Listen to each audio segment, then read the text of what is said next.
you, Mr. Shearer. Today's Starbuck News quoted Ramjattan, the leader of the AFC, as saying, as first and foremost acknowledging that the PNC, the wrong the PNC would have done while in power, inclusive of rigging elections. Right. But in the same breath, he also called on Guyanese to forget the past. What is your response to that? Well, I think it's particularly deceptive of Mr. Ramjattan to try to wish away the past. But I think also that he seems to be suffering from amnesia or some kind of senior citizens moment, because clearly he also went on to say that those are the persons now in the APNU were not associated with those years of rigging, or words to that effect. And in fact, there are key persons right now in the APNU-AFC coalition who were involved in those days, who were around from those days. And of course, everyone focuses on Granger's role in 1973 rigged elections, but one has to remember that Mr. Granger was also the advisor, security advisor to President Hoyte right up to 1992. In fact, and therefore, as the security advisor, would have been very knowledgeable about the rigging of elections of 1980, 1985, and what were some of the considerations leading up to the 92 elections. So that one can say that Mr. Granger is very much a person of that era. So is Mr. Corbyn. Mr. Corbyn seems to have come out of hiding or reclusion in recent times, and we all had a name for Mr. Corbyn in those days. But Mr. Corbyn was chief organizer, cook and bottle washer for a lot of the mischief that went on in the rigged elections in the period between 1973 and 1985. Mr. Harman was a member of the Army and therefore knew as a senior officer of what was going on in the 1973, 1980, and 1985 elections. Mr. Greenwich, who was a Minister of Finance at the time and a member of the executive and leadership of the People's National Congress and Cabinet, was also from that era. And even Mr. Basil Williams, not as a cabinet minister in those days, but certainly as a leader in the PNC. So I'm just naming 5 people who are presently in the APNU, presently in the leadership of the PNC, who all hark back to that period, who all were associated and knowledgeable about what went on, including some are very aware of what went on in relation to the assassination of Walter Rodney. So that I think that Mr. Ramjattan attempting to whitewash the history of Guyana and trying to make it into ethnic politics is extremely and extraordinarily deceptive of him, because the rigging of elections affected all Guyanese. Our right to choose a government was stolen from us, and stolen by persons who wanted to hold power at any cost. And so even in the same article, Mr. Ramjattan continues to talk about Mr. Granger being a man of honor and a gentleman, and talks about a gentleman's agreement. And I want to just remind the public that in the constitutional reform process, the issue of inclusive governance and power sharing, in which the leading opposition was given certain powers, in fact a veto on the president's actions in relation to constitutional appointments, was based on a gentleman's agreement, and that was that the leading opposition would provide to the president names of 6 persons, for example, who would, from which the president would select the chairman of the Human Rights Commission, including the persons who would be Chancellor and Chief Justice, etc. It was never anticipated by the Constitutional Reform Commission and or the drafters of the Constitution that the leading opposition would withhold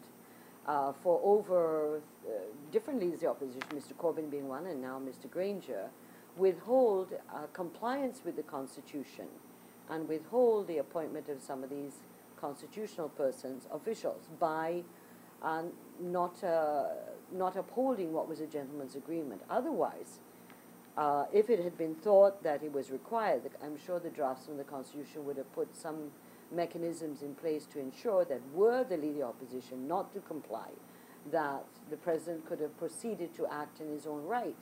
And therefore, gentlemen's agreements, as Mr. Ramjattan refers to, are not always built in stone. They can be subject to a lot of expediency, and as in the case over the last, from 2001 to now, in relation to key constitutional appointments. But this certainly, these comments certainly seem, if you want to call it, a change of Mr. Ramjattan's tune. Do you think it's a deliberate attempt to sell the APNU especially as fresh, as new to the voters? Well, I'm sure he has to do that.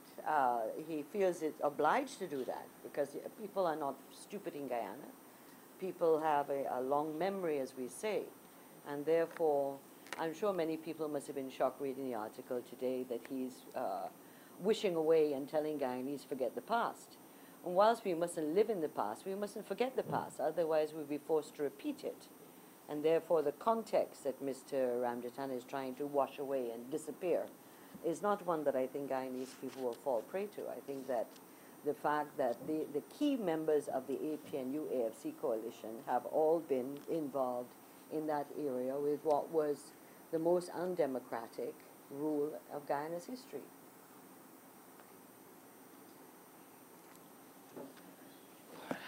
You wanted more? Is that okay? Let me see if we covered you have the prior to Ramjattan saying So I wanted to get it.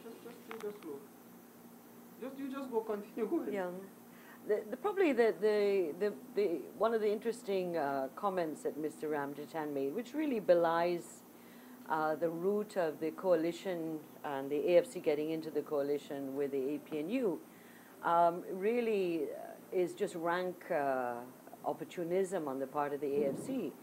Mr. Ramjattan's kind of cavalier comments, if Starbuck News is quoting him correctly, obviously, is that whether they win or not, AFC is guaranteed 12 seats in the parliament, and if they win, they're guaranteed 40%, plus the Prime Minister.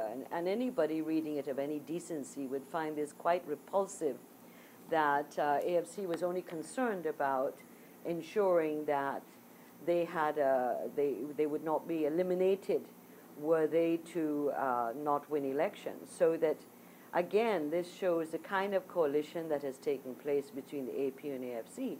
It is all about dividing the cake and dividing their power structure that they think they will introduce in this country were they to win. And has nothing to do with what are they offering the Guyanese people? What are they coming to the people?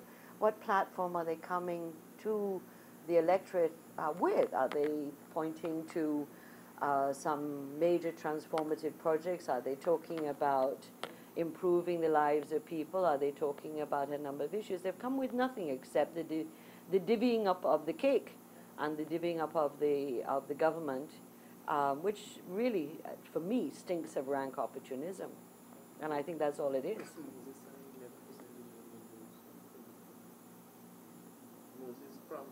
Moses promised that he will deliver 11% of Indian votes, which is more or less equivalent to trading with Indian people vote. He's in business. Yeah. There's one point. And then we have this point. They have said before the coalition that the AFC was growing and that they're having members joining every day. Yeah. Today's admission is that the AFC would have folded up had they not gone into this coalition. Well, you have to give me the feed on that question so I can answer it. All right. Or do we just come in and someome's going to splice all this up? Yeah, I don't know. yeah, we got to splice Let's cut it. this up. We're going to cut this up. We're not using it as is. Oh, It would be hard. better do some good editing.